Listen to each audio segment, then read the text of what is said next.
bahagia Bapak Ibu Guru Penggerak. Saya CQP Angkatan 9 Tinovi Ariestia dari Kabupaten Agam Komering Ulu Timur, Provinsi Sumatera Selatan. Kali ini saya akan mempresentasikan demonstrasi kontekstual modul 1.4. Pada modul 1.4, kami mempelajari tentang segitiga restitusi.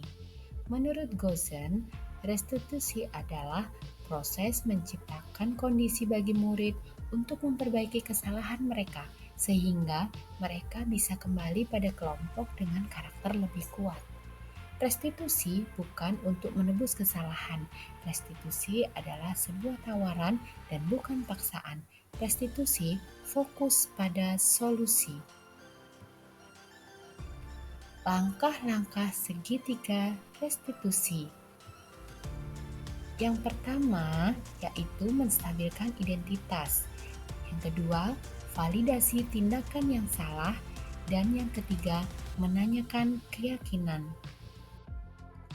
Langkah yang pertama yaitu menstabilkan identitas, di mana dilakukan berdasarkan prinsip membuat kesalahan adalah bagian dari proses pembelajaran, sehingga akan menggeser identitas gagal ke identitas sukses.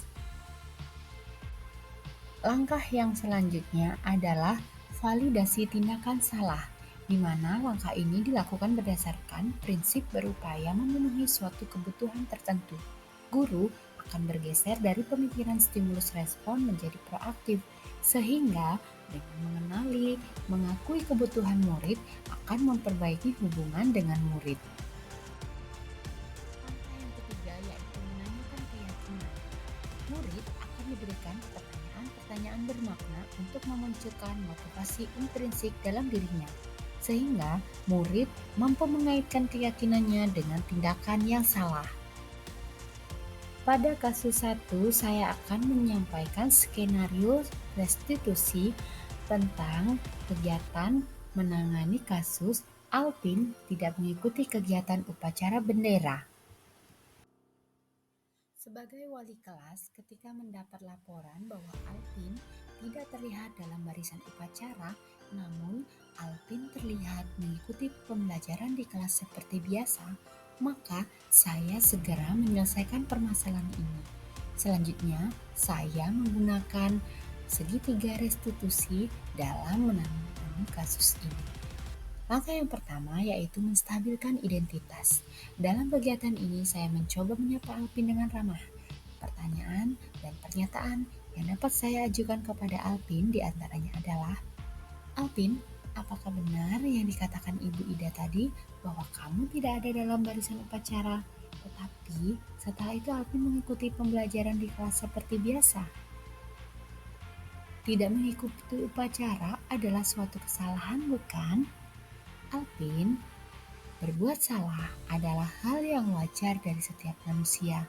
Selanjutnya, bagaimana cara kita sehingga kesalahan tersebut tidak akan terulang kembali? Tahapan yang kedua yaitu validasi tindakan salah. Dalam kegiatan ini, pertanyaan dan pernyataan yang saya ajukan kepada Alpin adalah, anak ibu yang ganteng ini pasti punya alasan, bukan? Kenapa tadi tidak mengikuti upacara bendera? Oh, Alvin datang terlambat ya. Kenapa bisa terlambat, nak?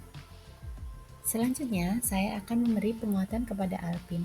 Baik, Ibu menghargai sekali Alvin hanya tidak mengikuti upacara saja, bukan malah bolos sekolah. Walaupun Alvin bisa melakukan hal tidak baik tersebut, tapi Ibu sangat bangga karena Alvin masih berusaha untuk masuk sekolah walaupun Alvin harus lompat pagar dan Alvin tahu itu tindakan yang tidak baik.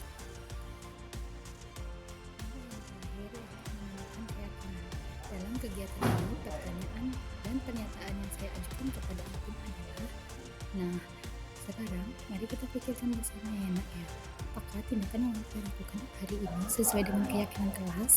Keyakinan kelas yang mana yang sudah Alvin anggap? Nah, kira-kira bagaimana Alvin akan memperbaiki hal ini? Baik, nak, Terima kasih atas niatnya untuk bisa tidur lebih awal sehingga Alpin tidak akan lagi terlambat datang ke sekolah. Terima kasih atas penyelesaian kasus ini. Silakan Alpin kembali ke kelas belajar seperti biasa. Tetap semangat ya nak ya. Kasus 2 yaitu Yana bertengkar dengan Sandi karena Sandi melanggar kesepakatan kelas dengan memakai sepatu masuk ke dalam kelas. Padahal hal itu sudah disepakati bersama, tidak boleh memakai sepatu di dalam kelas. Permisi Bu. Ya, silakan masuk. Silakan duduk Yana. Apa kabar Yana hari ini? Alhamdulillah baik Bu. Oke. Yana, tadi Ibu sempat dengar dari guru-guru bahwa Yana tadi bertengkar sama Sandi. Ya Bu, saya bertengkar dengan Sandi. Habisnya saya kesal Bu, Sama lupa? karena Sandi melanggar peraturan di dalam kelas dengan memasukkan sepatu. Oh, jadi Sandi memasukkan sepatunya di dalam kelas. Oke, wajar ya kalau kamu marah karena memang tugas kamu sebagai wakil ketua kelas. Terus apa yang kamu lakukan tadi sama Sandi? Saya marah-marah sampai menggugah meja Bu. Kamu sampai bergerak di sana. Pasti kamu berdua seperti itu ada alasannya kan? Ya alasannya karena Sandi sering memasukkan sepatu di dalam kelas. Sudah sering ya? Ya. Oke, wajar. Ibu menghargai tindakan kamu yang tidak lebih buruk dari itu, misalnya memukul atau sampai kontak fisik langsung sama dia. Tapi coba kita pikirkan bersama, apakah perbuatan Yana tadi marah sama Sandi itu sudah sesuai dengan keyakinan kelas yang telah kita sepakati?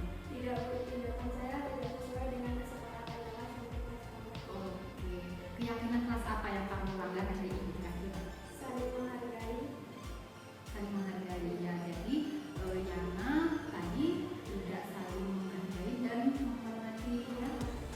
Oke, kira-kira nih setelah ini kalau Yana itu meyakini tidak sesuai, setelah ini kira-kira Yana mau berusaha seperti apa untuk lebih tidak lagi hari ini?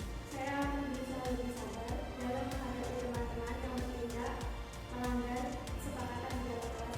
Oke, saya sangat menghargai tindakan Yana. Semoga Yana bisa lebih sabar dengan teman-teman ya, biar apa ya, di kelas itu tercipta keadaan yang nyaman, menyenangkan. Apa-apa itu dikomunikasikannya dengan baik ya, dengan cara baik-baik dulu.